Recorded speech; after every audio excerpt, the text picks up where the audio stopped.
Hello, I'm Severin Suzuki speaking for ECHO, the Environmental Children's Organization.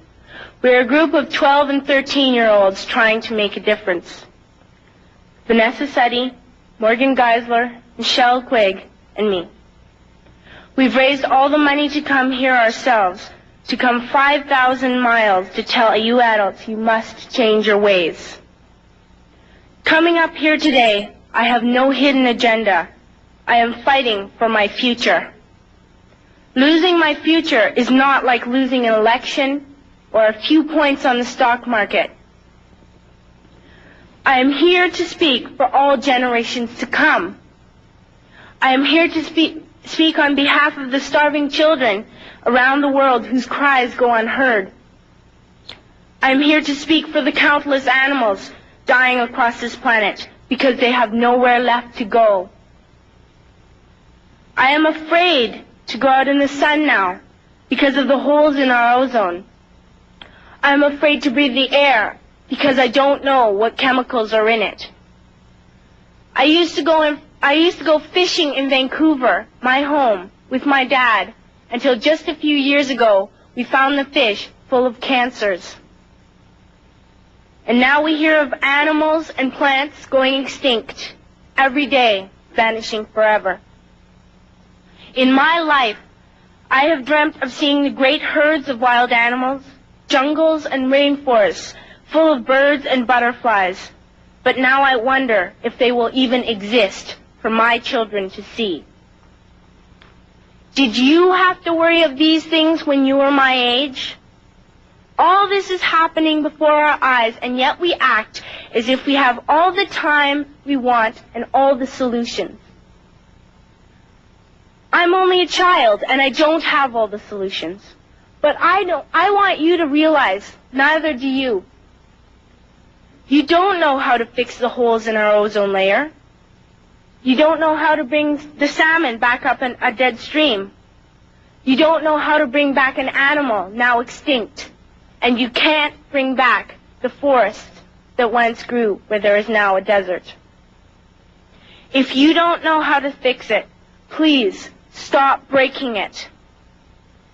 Here, you may be delegates of your government, business people, organizers, reporters, or politicians, but really, your mothers and fathers, sisters and brothers, aunts and uncles, and all of you are someone's child. I'm only a child, yet I know we are all part of a family, 5 billion strong. In fact, 30 million species strong. And borders and governments will never change that. I'm only a child, yet I know we are all in this together and should act as one single world towards one single goal. In my anger, I am not blind, and in my fear, I am not afraid of telling the world how I feel. In my country, we make so much waste. We buy and throw away, buy and throw away, buy and throw away, and yet northern countries will not share with the needy. Even when we have more than enough, we are afraid to share. We are afraid to let go of some of our wealth. In Canada, we live the privileged life, with plenty of food, water, and shelter. We have watches, bicycles, computers, and television sets. The list could go on for 2 days. 2 days ago, here in Brazil, we were shocked when we spent time with some children living on the streets. This is what one child told us. I wish I was rich. And if I were, I would give all the street children food, clothes, medicines, shelter, and love and affection. If a child on the streets who has nothing is willing to share, why are we who have everything still so greedy?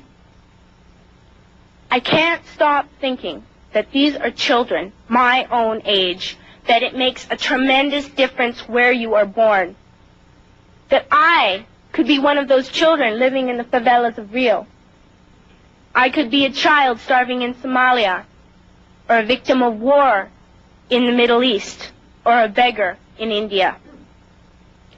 I am only a child, yet I know if all the money spent on war was spent on finding environmental answers, ending poverty, and finding treaties, what a wonderful place this earth would be. At school, even in kindergarten, you teach us how to behave in the world. You teach us not to fight with others, to work things out, to respect others, to clean up our mess, not to hurt other creatures, to share, not be greedy. Then why do you go out and do the things you tell us not to do? Do not forget why you are attending these conferences, who you're doing this for. We are your own children. You are deciding what kind of a world we are growing up in. Parents should be able to comfort their children by saying, everything's going to be all right. It's not the end of the world, and we're doing the best we can. But I don't think you can say that to us anymore. Are we even on your list of priorities? My dad always says, you are what you do, not what you say. Well, what you do makes me cry at night. You grown-ups say you love us, but I challenge you, please, make your actions reflect your words. Thank you.